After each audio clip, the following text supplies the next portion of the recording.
Buongiorno e benvenuti a questa edizione del nostro telegiornale. Vediamo subito i titoli. Non ce l'ha fatta il bimbo di 4 anni che si era schiantato contro un muro su una mini moto ad Adrano. Un 19enne muore in un incidente nel giorno del suo compleanno.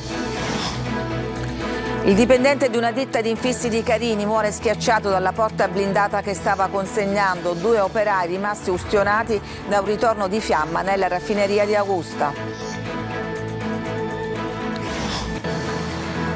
Artificieri in azione a Randazzo per disinnescare 2 ordigni della Seconda Guerra Mondiale. La famiglia di Sara Campanella lancia una fondazione, sarà un punto di riferimento per le persone in difficoltà. Si è conclusa l'attività stromboliana sull'Etna che ha illuminato la notte con alte fontane di lava. È stato il 7° evento in pochi giorni. Calcio, poi Giampala ancora in gomma, il Palermo cede nel finale a Bari, finisce 2-1 all'anticipo di Serie B al San Nicola. I rosanero falliscono l'aggancio al 6° posto. In Serie C si spengono le speranze per il Messina, la procura a vendere la società si rivela non valida per la mancanza della firma digitale. Oggi la sfida tra Cavese e Catania, in palio punti pesanti in ottica play-off.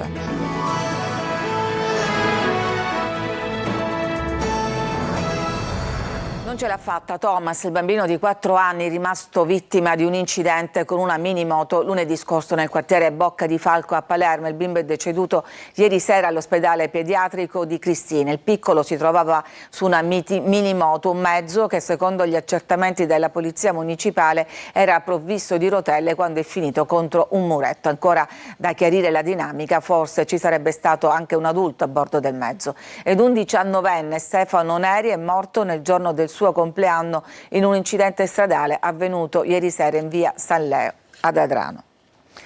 2 operai sono rimasti feriti in un incendio scoppiato ieri sera alla raffineria Sonatrach di Augusta nel polo industriale di Siracusa. Secondo una prima ricostruzione, 2 lavoratori erano impegnati nelle operazioni di riavvio di un forno degli impianti. I 2 operai, che sono stati investiti dalle fiamme riportando ustioni in diverse parti del corpo, sono stati trasportati all'ospedale Muscatello di Augusta e poi al Cannizzaro di Catania. E continua la scia di sangue nel lavoro. Un altro operaio, Pietro Zito, di 35 anni, di Cinisi, è morto dopo essere stato schiacciato dalla porta blindata che stava trasportando per una consegna. Era dipendente di una ditta di infissi di Carini. Sono in corso dalle 6:30 di questa mattina a Randazzo le operazioni per rimuovere e disinnescare 2 bombe d'aereo risalenti alla Seconda Guerra Mondiale. Gli specialisti del genio guastatori dell'esercito hanno completato ieri la costruzione di una camera di espansione progettata per ridurre l'effetto dirompente in caso di una detonazione accidentale. Le autorità locali e le forze dell'ordine hanno adottato tutte le misure necessarie per garantire la sicurezza della popolazione, comprese limitazioni alla circolazione nelle zone interessate. Oltre 1000 le persone evacuate. Sta per nascere la fondazione intitolata Sara Campanella. È stato il fratello Claudio a dare l'annuncio. Vuole essere punto riferimento dell'impegno e dei valori della studentessa. Quella aiuola sul viale Gazzi è già un simbolo, i tanti fiori, i messaggi lasciati rappresentano la testimonianza di quanto la morte di Sara Campanella abbia scosso tutti, il ricordo della studentessa, dei suoi valori, sogni, l'impegno che Sara ha incarnato durante la sua vita, adesso verranno portati avanti da una fondazione che la famiglia ha annunciato tramite il fratello Claudio creerà a breve. Sarà un punto di riferimento, ha detto, contro la violenza di genere, il femminicidio, per sostenere le persone in difficoltà, per supportare progetti educativi per la prevenzione e sensibilizzazione delle giovani generazioni a partire sin dalla scuola dell'infanzia, per contrastare stereotipi di genere e promuovere relazioni sane con iniziative concrete e progetti sul territorio, coinvolgendo gli adulti come genitori, operatori sanitari, insegnanti, forze dell'ordine e tutte le altre istituzioni. La donazione può essere effettuata attraverso un link sulla piattaforma GoFundMe in attesa dell'apertura della fondazione di un suo conto corrente. Intanto proseguono le indagini sull'omicidio. I carabinieri hanno sequestrato telefonini, computer, pendrive sia nell'abitazione di Argentino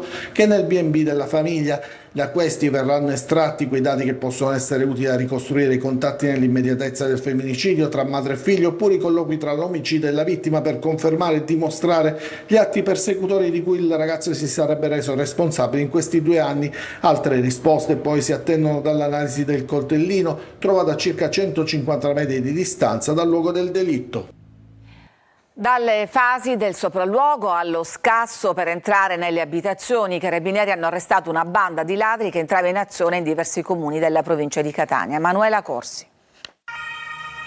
Erano il terrore della provincia catanese per una serie di colpi messi a segno in vari comuni. Sono 4 le persone arrestate dai carabinieri della compagnia di Gravina di Catania che operavano a Belpasso, Gravina, San Giovanni La Punta, San Pietro Clarenza, Mascalucia, Trecastagni, Aci Sant'Antonio e Motta Sant'Anastasia.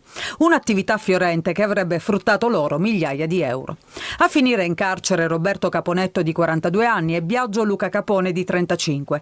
Arresti domiciliari con braccialetto elettronico invece per Francesco Provenzano di 31 anni e Alessandro Gino Costantino di 47. Il modus operandi era sempre lo stesso: sopralluogo accurato nelle zone delle case di interesse, individuazione di quello che sarebbe stato l'appartamento da derubare, scelto anche in base alla facilità di accesso, tipo balconi con porte e finestre. Verifica suonando il citofono dell'assenza di persone in casa, introduzione con l'effrazione degli infissi nelle case. A dimostrarlo anche le immagini estrapolate dalle telecamere di videosorveglianza delle abitazioni vicine. In queste immagini vediamo ad esempio un furto avvenuto in un'abitazione del comune di San Pietro Clarenza, dove è stata portata via una bicicletta del valore di 400 euro. Nelle immagini vediamo uno dei ladri che la passa al complice attraverso il cancello, poi scavalca e si dà alla fuga. Al termine dell'attività di indagine sono stati contestati a vario titolo agli indagati 3 furti in abitazione, 4 tentati furti, un furto di autovettura e una ricettazione. E si è conclusa l'attività stromboliana al cratere di sud-est dell'Etna, iniziata ieri pomeriggio, e si è esaurito ed è in fase di raffreddamento un piccolo trabocco lavico che era arrivato alla base del cratere. Lo comunica l'Istituto Nazionale di Geofisica e Vulcanologia dall'esame delle immagini delle telecamere di sorveglianza. L'ampiezza del tremore sismico dalle prime ore di stamane si è riportata sul livello basso. Chi non riceve almeno un paio di telefonate moleste al giorno da parte di addetti di call center? Cominciano a farsi i primi tentativi di dare ordine al mercato del telemarketing. Luca Ciliberti. Sì, salve, buongiorno, sono Bianca, ci siamo sentiti anche oggi stamattina. Contro la valanga di chiamate indesiderate sui telefoni di casa e sugli smartphone, tra cui si annidano anche molte truffe, si muove finalmente la politica. Dopo 2 anni di lavoro arriva il via libera a un testo base per la lotta al telemarketing e al teleselling selvaggio e la riforma del sistema dei call center. Nelle commissioni riunite trasporti e attività produttive della Camera è stata approvata una proposta di legge a firma della deputata siciliana di Fratelli d'Italia Eliana Longi. L'obiettivo è quello di predisporre un mix di soluzioni normative e informatiche che possano limitare un fenomeno diventato oramai quasi incontrollabile. Una proposta di legge che pone la persona al centro in qualità di imprenditore a difesa delle 1400 aziende in Italia nei confronti dei 55.000 lavoratori del comparto, ma soprattutto al cittadino. Il solo registro pubblico delle opposizioni, che pure ha raggiunto 30 milioni di numeri iscritti e oltre 5 miliardi di contatti verificati coinvolgendo 101.000 operatori, non funziona abbastanza e si vede. Il problema è che il registro delle opposizioni non può impedire di ricevere chiamate illegali fatte da soggetti che raccolgono i dati in modo illecito, magari accedendo ai database di grandi aziende. L'obiettivo è limitare il fenomeno del cosiddetto client spoofing, la tecnica con cui i criminali camuffano l'identificativo del chiamante per farlo apparire un numero affidabile. Oggi con questa proposta di legge difendiamo le fasce più deboli da questo terribile fenomeno che viola la nostra privacy. Pronto? Sul telemarketing si è mossa infine anche la Procura di Roma, che ha iniziato a indagare sulle cosiddette telefonate mute dopo una denuncia presentata dal Codacons per molestia. Secondo l'Associazione dei Consumatori, molti call center, per ottimizzare i tempi e incrementare il numero di utenti contattati, utilizzano un software che programma più telefonate di quanti gli operatori fisici riescano a gestirne. A Catania residenti e turisti si aggirano soprattutto nel centro tra centinaia di discariche abusive e montagne di rifiuti, e questo si ripercuote anche sulle recensioni. Sentiamo Tonino De Mano. Il turismo decolla e i turisti affondano. Catania, terra di paradossi, affoga nella spazzatura con il centro storico trasformato in una gigantesca discarica. È evidente che nell'Ottocento, gestito da Gema, qualcosa non funziona ed è altrettanto evidente che la battaglia contro l'inciviltà finora è stata ampiamente persa. Rifiuti di ogni genere, suppellettili, divani fanno parte integrante dell'arredo cittadino, vanificando gli sforzi di chi vive con il turismo e per il turismo. Ospiti di alberghi, B&B e case vacanze lasciano così Catania con due immagini: da un lato la bellezza dei luoghi, dall'altro le mortificanti scene di degrado, come in via Carlo Forlanini per esempio. In via Osservatorio, passi il gioco di parole, si osservano mobili e poltrone abbandonate, praticamente il marciapiede è off limits. Sono titolare di una locazione turistica proprio in questa strada e tutto il lavoro che svolgo per rendere il soggiorno dei miei ospiti il più piacevole possibile viene poi vanificato da questo spettacolo. Comunque nelle recensioni che venga sottolineata peccato, città molto sporca, quartiere degradato o abbandonato, questo rende un po' vano tutti gli sforzi che facciamo. Altri marciapiedi, si fa per dire, sono impraticabili, con rifiuti di ogni tipo ed erbacce che raggiungono anche i 2 metri d'altezza. Non le manda a dire il presidente di Abetnea, Franz Cannizzo. L'amministrazione comunale di Catania ha incassato oltre 4 milioni di euro. Bene, a questo punto, dato che c'è una situazione veramente di emergenza, a mio parere, di poter utilizzare parte dell'imposta proprio per fronteggiare questa situazione in qualche modo di emergenza. Dulcis in fundo, ecco una cartolina serale proveniente da via Tomaselli. I sacchetti che vedete sono stati lasciati dai residenti ed in attesa della raccolta invadono il marciapiede, non certo però in maniera ordinata. E i famosi mastelli? E il decoro? Ci fermiamo, c'è una pausa per la pubblicità, torniamo dopo con altre notizie.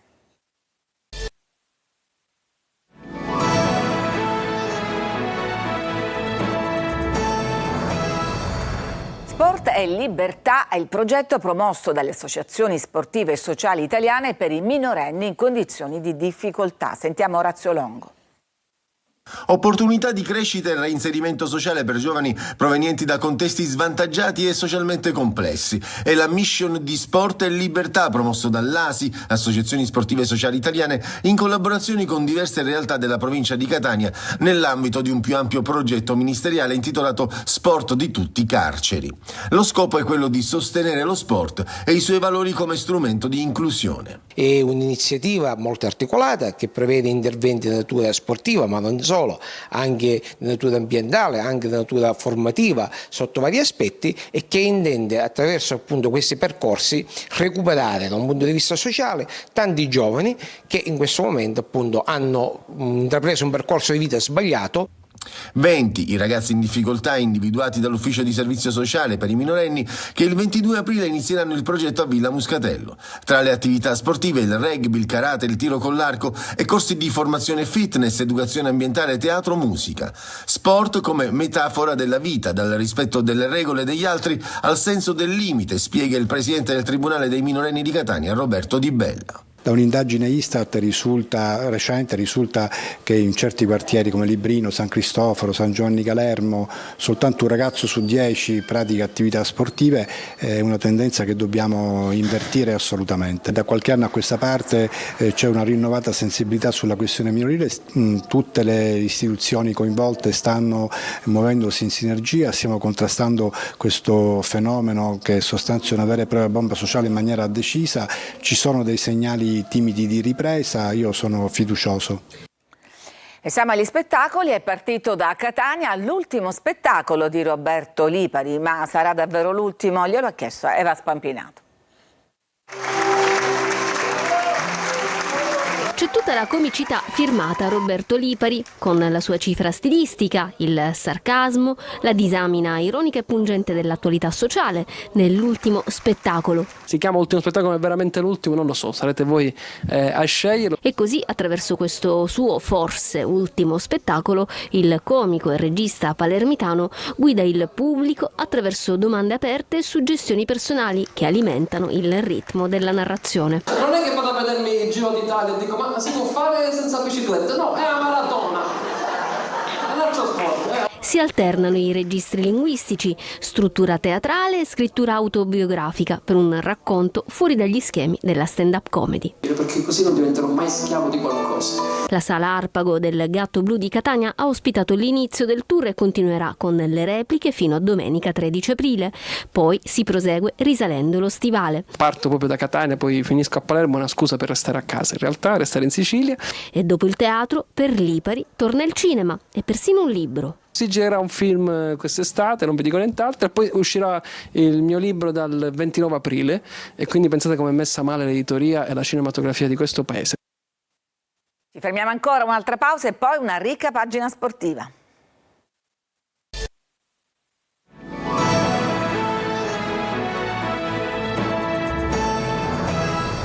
Siamo alla pagina sportiva. Il Palermo perde al San Nicola contro il Bari, ma recrimina per un gol annullato a Pogiampalo. Marco Gullà. Il Palermo perde al San Nicola 2-1 ed è l'istantanea della stagione rosanero. Quando la formazione di Dionisi deve compiere il salto di qualità, fallisce sempre. Anche ieri sera contro un Bari non irresistibile è andata così. Il Palermo doveva e poteva vincere per agganciare il sesto posto, ma invece alla fine ha perso una partita che in parte aveva controllato. 3 punti ai pugliesi che tornano in zona playoff e amaro in bocca per i siciliani tornati sulla terra dopo 2 vittorie consecutive. Pronti via e il Bari passa con Maggiore che strozza il tiro ma batte Audero e subito gara in salita per il rosanero. Il Palermo però non si abbatte, crea gioco e allora al 18° trova il pareggio con il solito Pogiampalo che da attaccante vero qual è, con un secco diagonale riporta il match in parità. 9 gol in 9 partite, che media per il finlandese. La squadra allenata da Dionisi non è brillante come nelle ultime uscite, meno rapida, fa meno possesso palla e soprattutto il centrocampo sembra non ingranare, ma prima dell'intervallo riesce comunque a segnare ancora con Pogiampalo, gol però annullato per un inesistente fallo di Magnani. Il VAR inspiegabilmente non sovverte la decisione dell'arbitro, si resta sull'1-1. Ripresa, i ritmi calano, il Palermo esce di scena e non riesce a graffiare, il Bari alza la cresta e va vicinissimo al gol con Lasagna, ma è bravo Audero. Nel finale arriva la stoccata sotto porta di Simic, Bania perde la marcatura e arriva il 2-1 di testa definitivo. Il Palermo perde e torna a casa con tanti rimpianti. Il Catania nella tana della Cavese con l'obiettivo di conservare il quinto posto. La sfida del Lamberti sarà trasmessa in diretta ed in esclusiva su Telecolor. Tonino De Mano. 12 vittorie complessive, equamente distribuite in casa e fuori. Ed ora 2 turni lontano dal Massimino per difendere il quinto posto dagli attacchi di Picerno, Benevento e Potenza. Non può fare calcoli il Catania che contro la Cavese dell'ex Chirico va a caccia dei 3 punti al cospetto di una squadra ormai salva ma che potrebbe ancora arpionare il 10° posto e quindi partecipare ai playoff. Sta facendo un campionato molto positivo, farà di tutto per centrare magari i playoff perché ormai la salvezza credo che ormai sia acquisita. La cosa più importante siamo noi, la crescita nostra, il sapere che sarà una partita probabilmente più difficile di quella con l'Avellino. La sfida del Simonetta Lamberti senza tifosi etnei su disposizione della prefettura di Salerno è un appuntamento da affrontare con la massima concentrazione perché d'ora in poi ogni punto sarà fondamentale. Capitolo formazione, l'unica certezza è l'assenza per squalifica di Di Tacchio che dovrebbe essere sostituito da Quaini in attacco. Potrebbe rivedersi dal primo minuto inglese che contro l'Avellino ha messo minuti nelle gambe, iniziando così un rodaggio che dovrebbe portarlo in discrete condizioni in vista dei playoff. Out perché infortunati di lungo corso Beters, Guglielmotti e Luperini. Quest'ultimo è stato operato a Roma per un problema all'inguine. E scende in campo un'altra squadra, quella di Telecolor, che vi proporrà in chiaro ed in esclusiva la sfida tra Cavese e Catania. Appuntamento alle 14, quindi un'ora prima del fischio d'inizio, per una lunga diretta con interviste pre e post gara, l'analisi del match e l'imperdibile angolo social. La differita integrale della partita verrà invece mandata in onda lunedì alle 22:15 dopo corner. Lazio e Roma unite in occasione del derby di domenica 13 aprile. Le due squadre hanno invitato allo stadio olimpico Diego Alfonsetti, il giovane arbitro siciliano vittima di violenze nella gara di un settore giovanile. La procura a vendere il Messina, arrivata nelle ultime ore, si rivela non valida per la mancanza della firma digitale. Parole dure del sindaco Basile, che aveva cercato di mediare. Francesco Triolo. La luce in fondo al tunnel del futuro del Messina Calcio probabilmente si è spenta ieri sera. Credo davvero che ormai il tempo sia scaduto. Queste le parole amare del sindaco di Messina Federico Basile in un comunicato diramato nella serata di ieri, che ha messo il punto sulla crisi del club. Dopo la protesta della tifoseria e l'attesa per l'arrivo della procura a vendere da parte della proprietà di AD Invest, l'atto è arrivato ieri subito dopo pranzo via WhatsApp e in PDF proprio al sindaco Basile, che ha evidenziato nella nota serale come con disappunto e rammarico, dopo la verifica effettuata, l'atto redatto in francese, non essendo firmato digitalmente e non essendo prodotto in originale, non può essere utilizzato per la cessione delle quote. Questo ulteriore comportamento, scrive il sindaco, evidenzia in maniera ancora più chiara la totale mancanza di rispetto e serietà che ha contraddistinto questa vicenda. Ho assunto la responsabilità di facilitare il dialogo in una trattativa esclusivamente privata, ha precisato il sindaco. Tuttavia, ha proseguito, l'atteggiamento di AD ha superato ogni limite e sfiora l'assurdo. A soli 5 giorni da una scadenza cruciale per il futuro ci troviamo di fronte ad una procura priva di valore giuridico. Quanto accaduto è inaccettabile. Fin qui il sindaco, ma c'è stata anche la lettera aperta di una delle due cordate interessate, quella americana, che ha sottolineato le difficoltà riscontrate con l'attuale proprietà, che hanno comportato un rallentamento della due diligence che, pur essendo stata condotta solo parzialmente, ha evidenziato una situazione debitoria e legale non in linea con gli standard del gruppo. Insomma, discorso interrotto, cessione sempre più in salita, futuro sempre più nebuloso. Finisce qui questa edizione, grazie per averci seguito, vi lascio adesso la rassegna stampa condotta da Luca Ciliberti. È tutto, vi auguro una buona giornata.